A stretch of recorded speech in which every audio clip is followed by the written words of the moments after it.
What if Napoleon had successfully landed a massive invasion force in Ireland, sparking a full-scale rebellion and creating a two-front war for Britain? The ramifications would have been catastrophic for the British Empire, potentially changing the face of Europe forever. In this video, we'll dive into the incredible true story of how a shrewd British maneuver against the famed Redcoats foiled this daring Napoleonic plot. A tale often overshadowed by the larger European conflicts. To understand how close the British Empire came to total collapse in the winter of 1796, one must first look away from the grey, storm-lashed coasts of Ireland and toward the gilded, frenetic halls of Paris. The year is 1796. The War of the First Coalition is raging, a sprawling, chaotic conflict that has set the monarchies of Europe against the rising fervour of the French Republic. Britain stands isolated, the financial engine keeping the anti-French alliance alive, her gold flowing into the coffers of Austria and Prussia to keep their armies in the field. But on the continent, the tide is turning. The French Republic, directed by a government known as the Directory, is ascendant, while a young artillery officer named Napoleon Bonaparte is beginning to carve his legend in the dusty plains of Italy. Another star burns just as brightly in the French firmament. General Lazare Hoche. Hoche is a man of immense ambition, a rival to Napoleon in both skill and ego. He looks at the map of Europe and sees a stalemate. He understands that as long as Britain rules the waves and funds France's enemies, the Republic will never be secure. He argues that the way to defeat London is not to fight on the continent, but to strike at the heart of the enemy. But Hoche knows he cannot cross the English Channel. The Royal Navy's wooden walls are too thick, too vigilant. Instead, he looks west, toward the Atlantic, and fixes his gaze on what he calls Britain's soft underbelly, Ireland. For centuries, Ireland has been a land of simmering resentment, governed by a Protestant ascendancy loyal to the Crown, while the Catholic majority chafes under penal laws and colonial neglect. Hoche believes that Ireland is a powder keg waiting for a match. If France can land an army there, the Irish will rise, throwing off the British yoke and establishing a sister republic allied to France. With Ireland gone, Britain would be severed from her western approaches, her trade routes strangled, her status reduced to that of a second-rate power. It is a plan of breathtaking strategic brilliance, matched only by its sheer hubris. The catalyst for this grand design is a man named Theobald Wolfe Tone. A leader of the United Irishmen, Tone is a revolutionary in exile, walking the streets of Paris with a singular obsession: the liberation of his homeland. He acts as the bridge between Irish revolutionary fervour and French military might. In meetings with the Directory, Tone paints a vivid, perhaps overly optimistic, picture of his countrymen. He assures the French generals that they need only land a vanguard force, and the peasantry will flock to the tricolour, armed and ready to march on Dublin. He sells them a vision of a populace that is already organised, waiting only for the sight of French sails to ignite a full-scale rebellion. The Directory listens. Desperate to break the British blockade and end the war, they authorise the Expédition d'Irlande. This is not to be a mere raiding party or a distraction. It is to be a full-scale invasion, a hammer blow designed to shatter the United Kingdom before it can even fully form. Hoche is given command of the army, while Admiral Morat de Galle is tasked with the navy. Resources are poured into the port of Brest. Thousands of muskets, intended not for French soldiers but for Irish rebels, are crated and loaded. Artillery pieces, gunpowder and uniforms are stockpiled. But even as the plan takes shape, the seeds of disaster are being sown. The geopolitical landscape is treacherous, but so too is the internal politics of the French command. Hoche and the naval commanders are already at odds over logistics and timing, and looming over everything is the unpredictability of the Atlantic winter. As 1796 draws to a close, the stage is set for one of the most audacious gambles in military history. The French are preparing to throw the dice, risking their fleet and their best troops on a venture that could end the war in a single stroke, or doom them to a watery grave. The storm is gathering, both metaphorically in the war rooms of Paris and literally in the dark skies over the Atlantic. By mid-December 1796, the harbour of Brest had transformed into a forest of masts. The scale of the French preparations was staggering, a testament to the Republic's total commitment to this Irish gamble. Gathered in the roadstead were between 43 and 48 ships, a formidable armada that included 17 majestic ships of the line, the battleships of their day, along with frigates, corvettes and transports. But the true danger lay not just in the wooden hulls and canvas sails, but in the men they carried. Crowded below decks were nearly 15,000 soldiers, the cream of the French Revolutionary Army. These were not raw conscripts or untested volunteers. These were the veterans of the Armée des Côtes de l'Océan, known grimly as Les Noirs, or the Black Legion, possibly for their dark uniforms, or perhaps for the blackened reputation they had earned suppressing the vicious civil war in the Vendée. They were hardened killers, accustomed to brutal, close-quarters fighting. They were the spearhead, intended to drive through the heart of the British Empire. The logistical undertaking to support this force was a nightmare of epic proportions. Deep within the holds of the transport ships lay the tools of revolution. Over 40,000 muskets, crates of powder, field artillery, and ammunition. This vast arsenal was not for the French troops, but for the ghost army Wolfe Tone had promised. The thousands of Irish peasants expected to swarm the beaches upon the fleet's arrival. The French were bringing everything needed to turn a suppressed population into a modern fighting force overnight. The strategic vision was complete. The pieces were in place. All that remained was to cross the few hundred miles of open ocean that separated Brittany from Bantry. However, the expedition was plagued by friction before a single anchor was weighed. The command structure was top-heavy and fractious, split between the army and the navy. General Hoche, the firebrand architect of the invasion, and Admiral Morat de Galle, the naval commander, made the fateful decision to travel together aboard the frigate Fraternité. It was a choice born of a desire for unity, but it would ultimately prove to be the expedition's Achilles heel. The departure itself was a chaotic affair, a harbinger of the doom to come. On the night of December 16th, anxious to slip past the British blockade that patrolled the approaches to Brest, the fleet attempted a complex night manoeuvre. The plan was to exit via the Raz de Seine, a treacherous passage of water. But as darkness fell, confusion reigned. Admiral Morat de Galle issued signals to change course, but amidst the crashing waves and the blackness of the winter night, the signals were misunderstood. Some ships acknowledged the orders, others missed them entirely.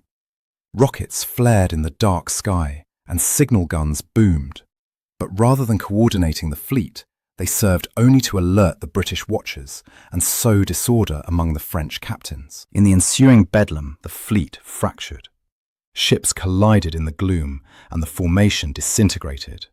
Most critically, the Fraternité, carrying both Hoche and de Galle, the mind and the voice of the invasion, was separated from the main body of the fleet. As the grey light of dawn broke over the Atlantic, the magnitude of the disaster became clear. The armada was scattered. The main force pushed westward, driven by the momentum of the mission, but they were sailing into the unknown without their commanders. To make matters worse, they were sailing straight into the teeth of history. The winter of 1796 was already shaping up to be one of the worst in living memory. As the French ships cleared the coast and entered the open Atlantic, the winds began to howl. This was no ordinary rough weather. It was a relentless, punishing gale that turned the sea into a roiling landscape of grey mountains and deep valleys. The French sailors, many of whom were inexperienced due to the Royal Navy's long dominance stripping France of skilled seamen, struggled to manage the great ships of the line in the tempest. Rigging snapped, sails tore, and the soldiers below decks, many seeing the ocean for the first time, were plunged into a misery of seasickness and fear.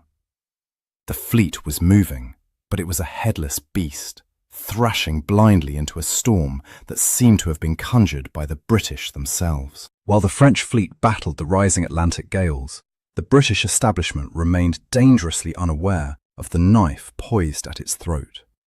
The vaunted British intelligence network, usually a web of eyes and ears stretching across the continent, had partially failed.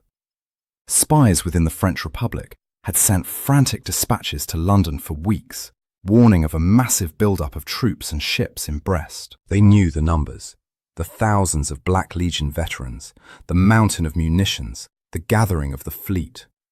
But they did not know the destination. The Admiralty debated furiously. Was this force bound for Portugal to open a new front? Was it destined for the West Indies to seize sugar colonies? Or was it perhaps a daring raid on India?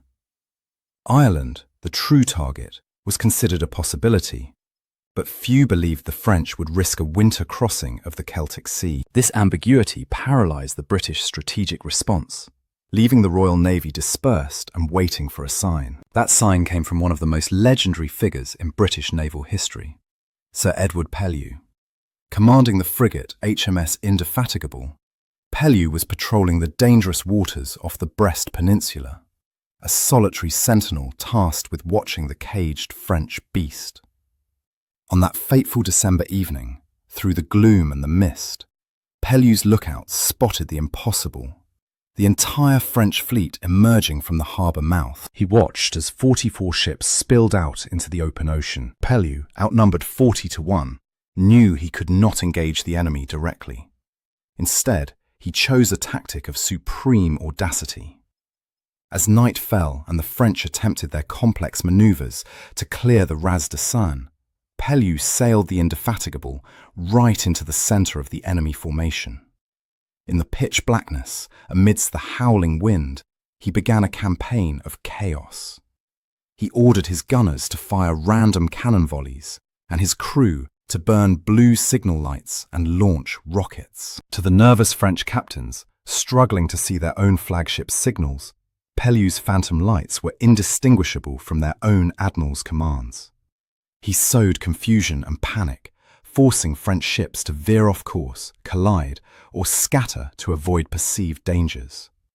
It was Pellew's psychological warfare that had exacerbated the French disaster on the first night, separating Hoche's fraternité from the invasion force. Having thrown the enemy into disarray, Pellew turned his frigate north and raced under a press of canvas toward Falmouth to raise the alarm. When Pellew's dispatch finally reached the Admiralty in London, the reaction was a mixture of horror and frantic mobilization. The nightmare scenario had come to pass. A French army was at sea, and the British fleet was caught flat-footed. The main battle fleet, under the command of Lord Bridport, was anchored at Spithead, near Portsmouth. But mobilizing a Georgian navy was not a simple task.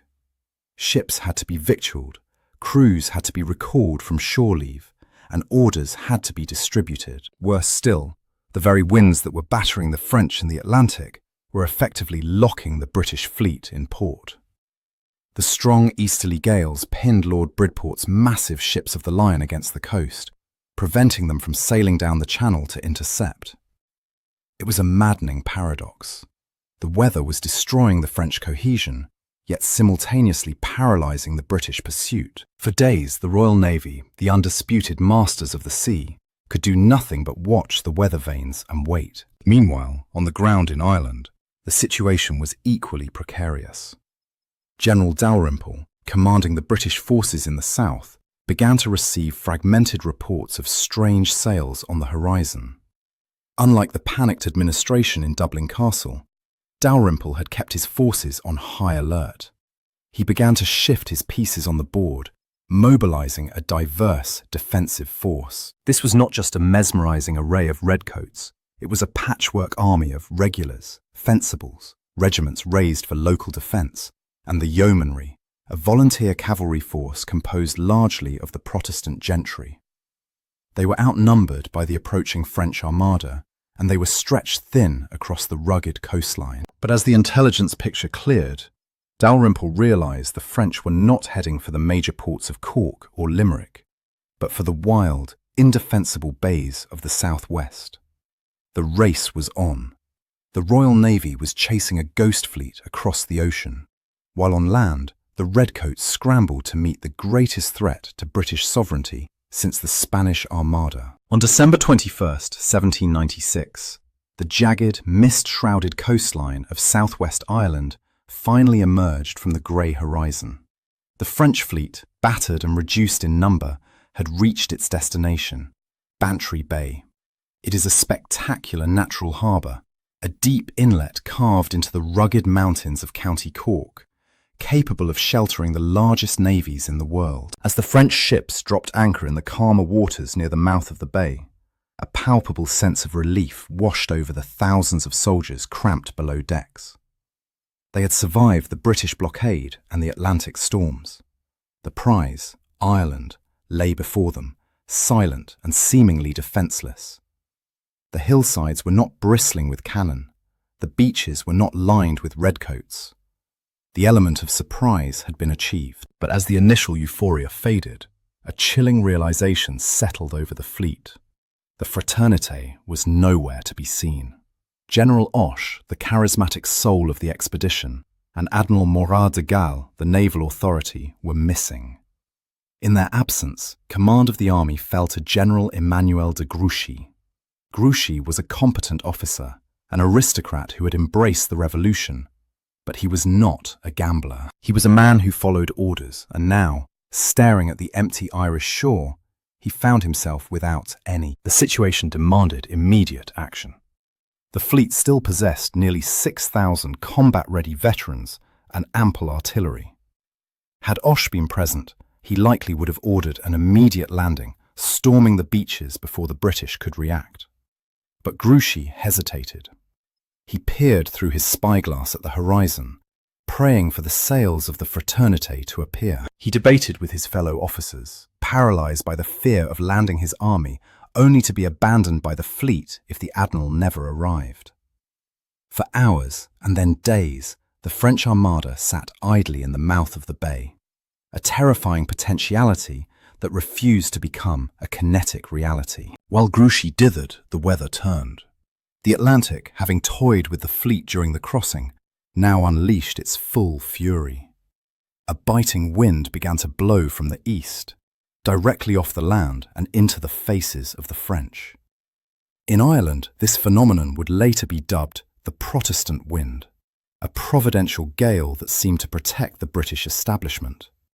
The geography of Bantry Bay turned into a trap. To land, the sailing ships had to beat their way up the bay against the wind, a maneuver that required immense skill and favourable conditions.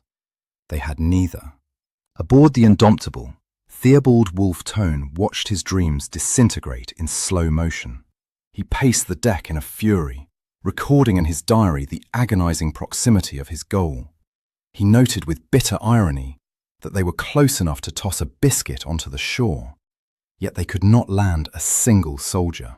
He watched the Irish coast, so tantalizingly near that he could see the snow on the mountains, yet separated by an invisible wall of wind. He implored the French officers to launch the longboats, to land even a few hundred men, to light the beacon of rebellion.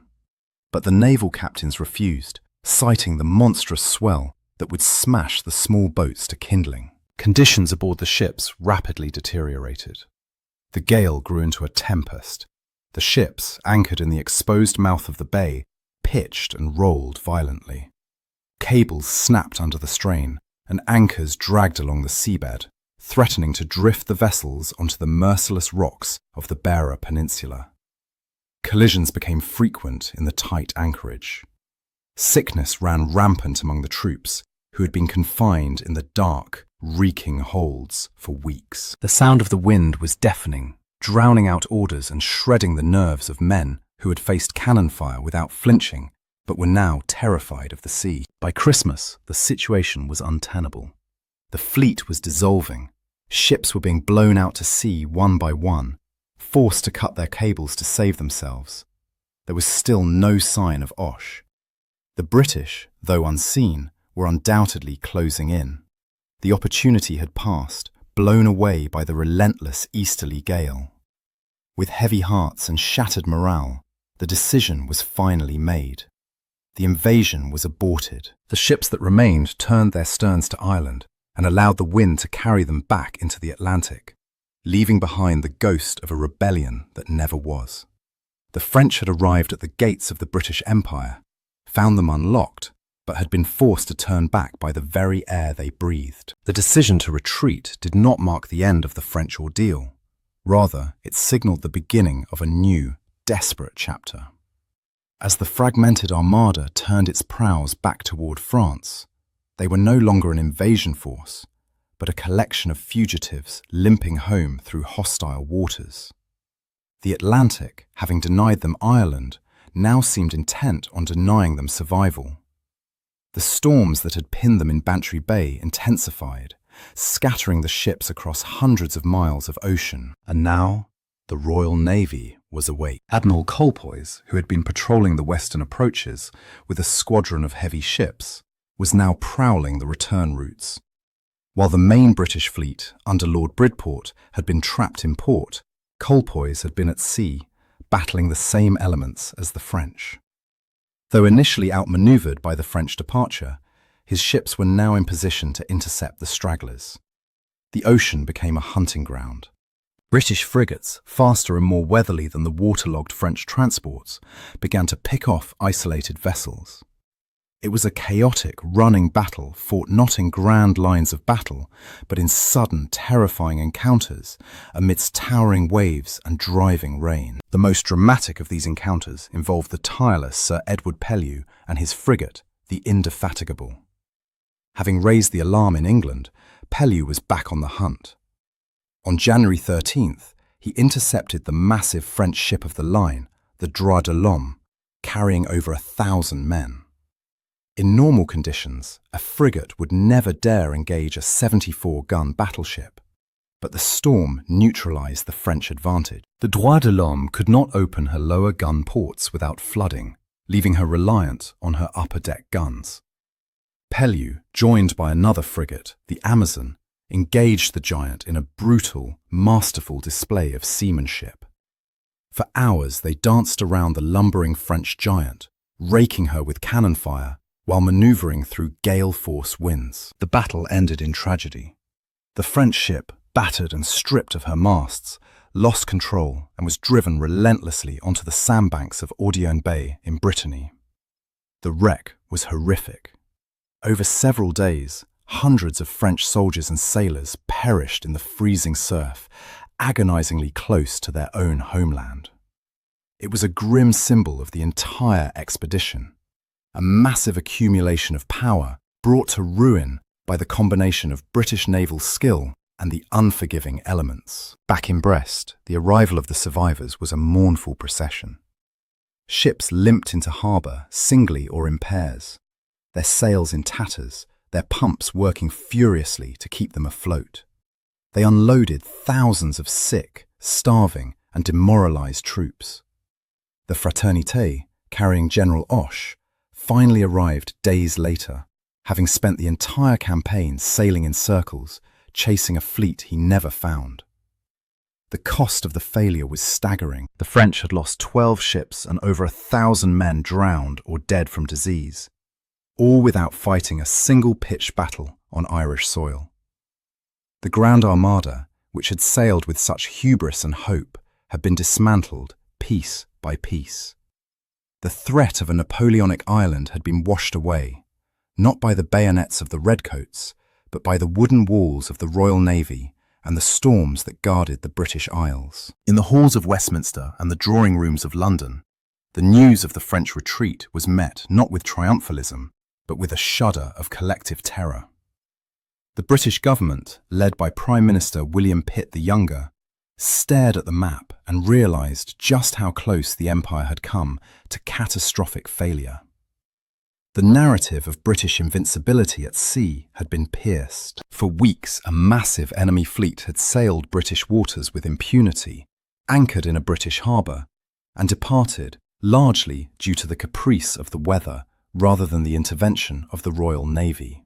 The Protestant wind became a popular toast in loyalist circles, celebrated as a divine intervention similar to the storms that scattered the Spanish Armada in 1588.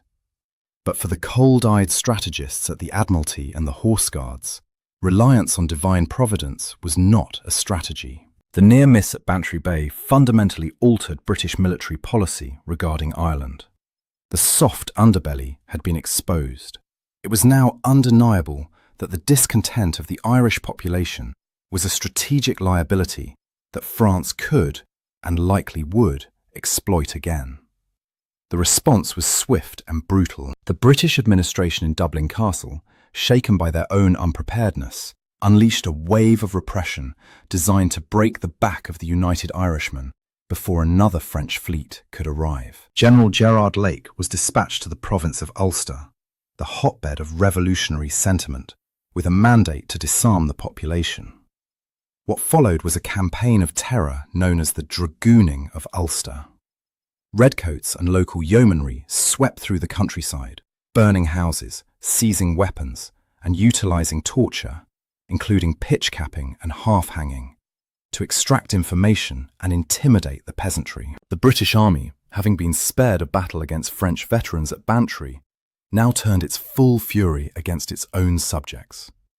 The logic was cold but clear.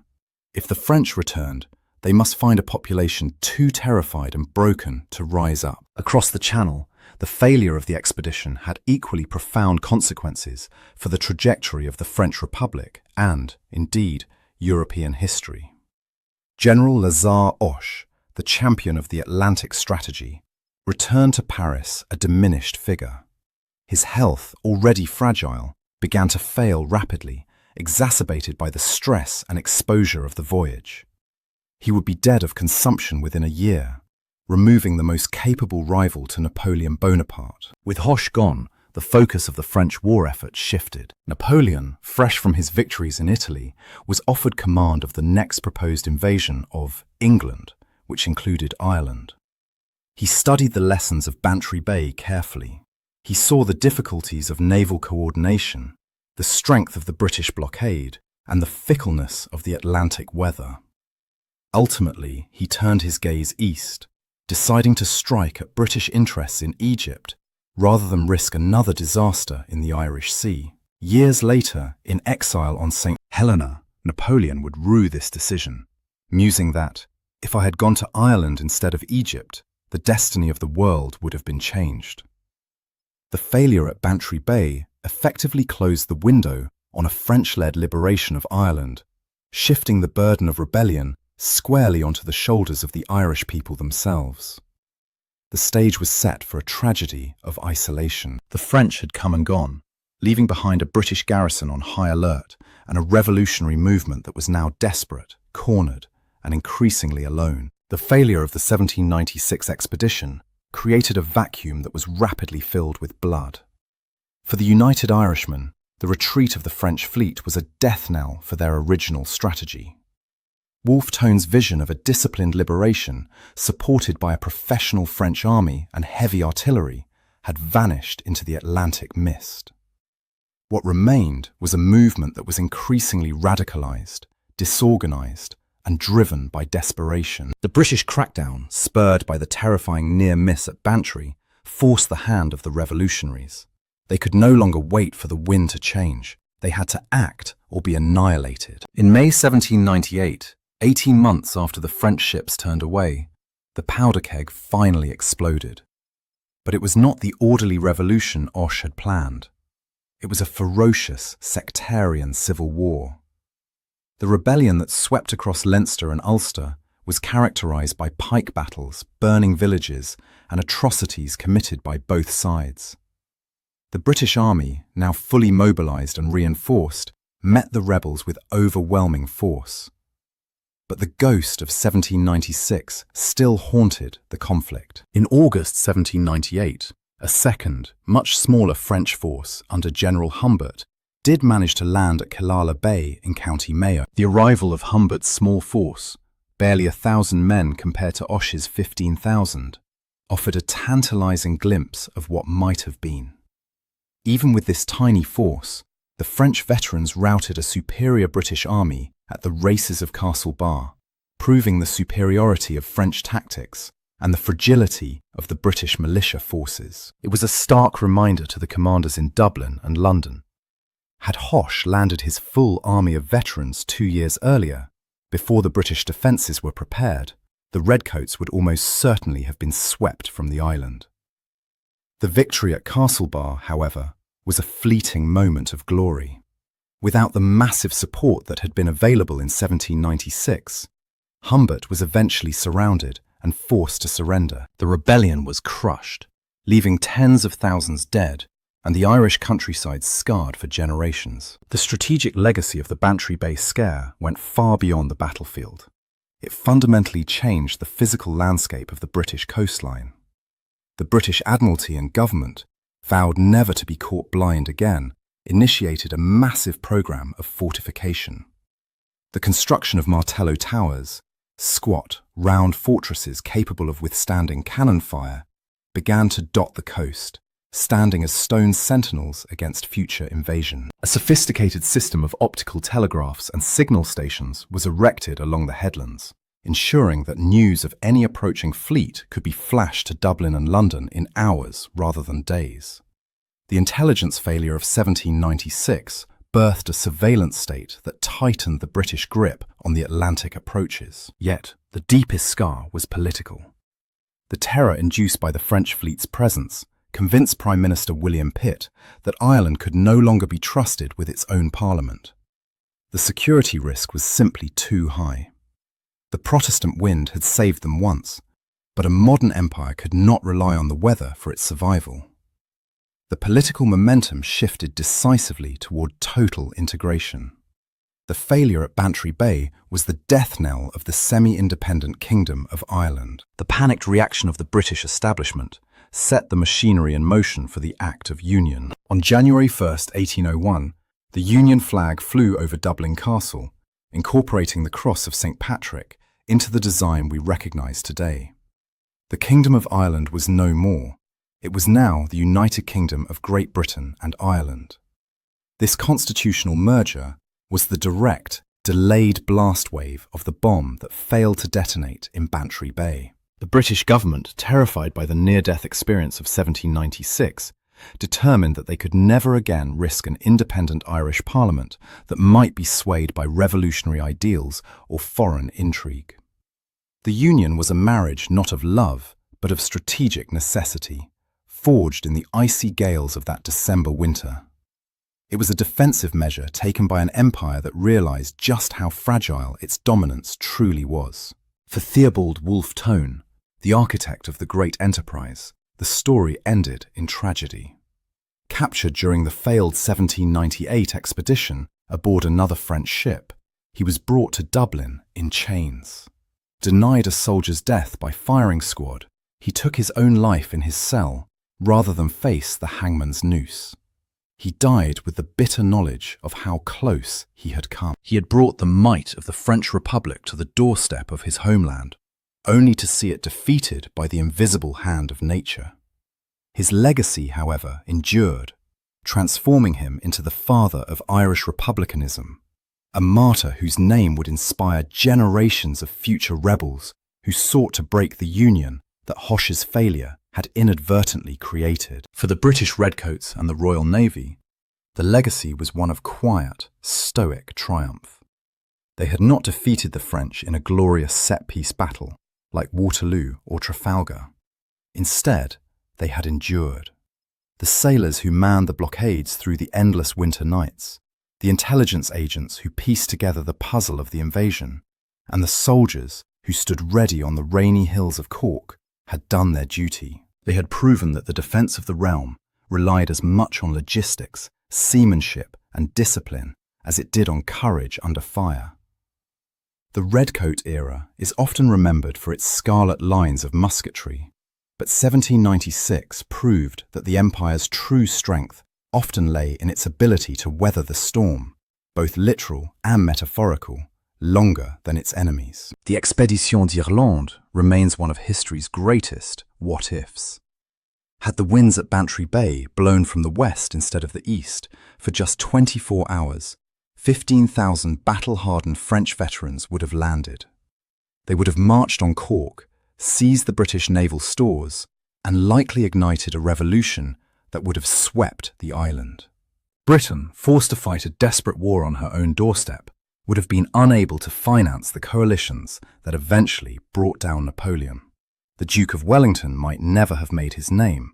The Battle of Waterloo might never have happened.